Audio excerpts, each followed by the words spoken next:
Okay, if you've looked at your crypto portfolio recently, you know what I'm talking about. It has been a sea of red. There's panic in the air, and portfolios have taken an absolutely massive hit. So the big question is this the end of the bull run? Is it just a classic market purge, or is it something else entirely? All right, let's dive in and break down what's really going on here. Let's just start with a number that is, well, it's kind of hard to even wrap your head around. $1.2 trillion. dollars. Yeah, that is the staggering amount of value that has been wiped completely off the board from the total crypto market cap in just the last few weeks. It's just a brutal, widespread correction, and believe me, it has left no corner of the market untouched. And this next number, it captures the mood on the ground perfectly. 11. That is the current score on the Crypto Fear and Greed Index. And what that means is extreme fear. We're talking about a level of panic we have not seen since the absolute depths of the 2022 crypto winter. The bottom line here is that sentiment has completely fallen off a cliff. So that extreme fear, it brings us right into our first section, the crypto bloodbath. Let's take a look at just how deep these cuts really are. The pain has been pretty much uniform across the board. This isn't just one token dragging things down. No, this is a market-wide event. You've got Bitcoin struggling to hold its ground, marking its worst month since 2022. Ethereum is back at 4-month lows. And of course, as you move further out on the risk curve to altcoins like Solana, XRP, and others, the drops are even more severe. Some of them are down 15, 20%, or even more. But get this, amidst all this chaos, something really fascinating is happening. Bitcoin's dominance, its share of the total market, has actually risen to 58%. So in a panic, capital is literally flying out of the riskier altcoins and looking for a safe place to hide. And that refuge is what's considered the safest asset within the crypto space. It's a classic flight to safety, but it's happening entirely inside the digital asset world itself. Pretty wild. Okay, so we've seen the damage. Now for the really big question, why? Why did this happen? In our next section, we are decoding the sell-off. So what caused this huge downward spiral? Well, it wasn't one single thing. It was more like a perfect storm of factors that all came together to create this massive cascade of selling pressure. We're going to break down the key drivers one by one. I want you to think of it like a domino effect. First, you had these massive liquidations. Then came the steady outflows from major ETFs. And that was all compounded by a broader liquidity crunch.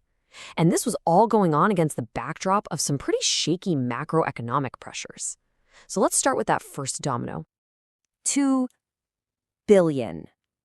That's the value of leveraged positions that were forcibly sold, wiped out in just a single 24-hour period. I want to be clear. This was not regular selling. This was forced selling, and on a massive scale. So what exactly are liquidations? Well, basically, when traders use borrowed money, leverage, to make bigger bets, and the price drops, their positions get automatically closed out to cover their debt. This forced selling pushes prices down even further, which, you guessed it, triggers even more liquidations. It's a vicious cycle. It's literally like pouring gasoline on a fire, and it's what can turn a downturn into a full-blown crash. The second major driver was retreat by the bigger players. The new spot Bitcoin and Ethereum ETFs, they were the huge story earlier this year. Well, they just saw record weekly redemptions. Billions of dollars flowed out, signaling that some of that big money institutional sentiment has soured. And that just added another layer of sustained selling pressure to an already fragile market. But even as the market is burning, there are signs of life. In this next section, amidst the wreckage, we're going to see that while a lot of traders are panicking, the builders, well, they're still building. You can see this long-term vision pretty clearly when you just look at some recent developments. You've got a major exchange like Kraken moving forward with a US IPO. You have Grayscale launching new ETFs for coins like Doge and XRP, and you're even seeing pro-crypto figures running for key political offices. I mean, these are not the actions of an industry that thinks it's dying. These are the actions of one that is absolutely planning for the future. And all this brings us to the ultimate question in our final section. Is this capitulation, or is this a massive opportunity? Right now, analysts are completely divided, and this kind of lays out the two opposing views perfectly.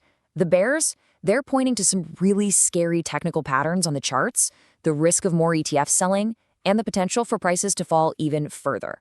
The bulls, on the other hand, are looking at the exact same data and seeing something totally different. They see this extreme fear and the fact that most of the leverage has been washed out of the system as classic signs that a bottom is getting close. And they're also pointing to data showing that the large holders, the whales, are quietly buying up Bitcoin at these lower prices. In fact, some of the most prominent analysts in the entire space, we're talking firms like VanEck, strategists like Tom Lee, they're using incredibly strong language right now. They aren't just calling it a dip. They are calling this a generational buying opportunity. Their whole argument is that the point of maximum fear is very often the point of maximum financial opportunity. So that's where we stand, at a true crossroads for the market. Is this the final, painful purge that was needed to clear out all the excess and set the stage for the next leg up? Or is this just the beginning of a much longer, deeper crypto winter? The answer to that question is going to define the next chapter for this entire space.